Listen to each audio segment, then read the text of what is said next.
Vignette 26, Edna's Ruthie.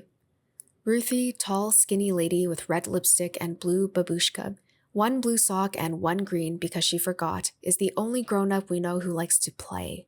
She takes her dog Bobo for a walk and laughs all by herself, that Ruthie. She doesn't need anybody to laugh with, she just laughs.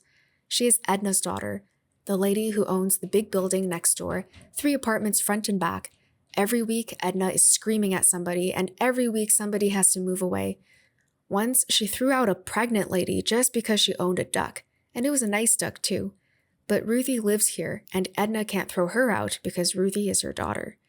Ruthie came one day, it seemed, out of nowhere. Angel Vargas was trying to teach us how to whistle. Then we heard someone whistling. Beautiful, like the Emperor's nightingale, and when we turned around, there was Ruthie. Sometimes we go shopping and take her with us, but she never comes inside the stores, and if she does, she keeps looking around her like a wild animal in a house for the first time. She likes candy. When we go to Mr. Benny's grocery, she gives us money to buy her some. She says, make sure it's the soft kind because her teeth hurt. Then she promises to see the dentist next week, but when next week comes, she doesn't go. Ruthie sees lovely things everywhere. I might be telling her a joke and she'll stop and say, the moon is beautiful like a balloon, or somebody might be singing and she'll point to a few clouds. Look, Marlon Brando, or Sphinx winking, or my left shoe. Once, some friends of Edna's came to visit and asked Ruthie if she wanted to go with them to play bingo. The car motor was running and Ruthie stood on the steps wondering whether to go.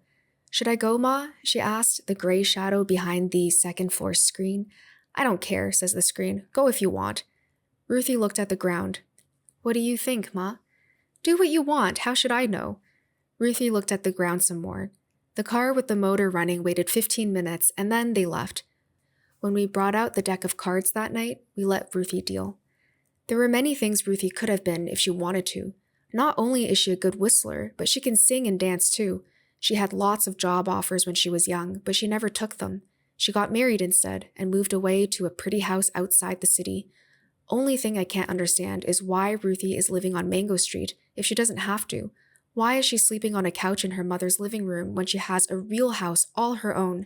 But she says she's just visiting, and next weekend her husband's going to take her home. But the weekends come and go and Ruthie stays. No matter. We are glad because she is our friend. I like showing Ruthie the books I take out of the library. Books are wonderful, Ruthie says, and then she runs her hand over them as if she could read them in Braille. They're wonderful, wonderful, but I can't read anymore. I get headaches. I need to go to the eye doctor next week. I used to write children's books once. Did I tell you? One day, I memorized all of The Walrus and the Carpenter because I wanted Ruthie to hear me. The sun was shining on the sea, shining with all his might. Ruthie looked at the sky and her eyes got watery at times. Finally, I came to the last lines, but answer came there none, and this was scarcely odd because they'd eaten everyone. She took a long time looking at me before she opened her mouth, and then she said, "You have the most beautiful teeth I have ever seen," and went inside.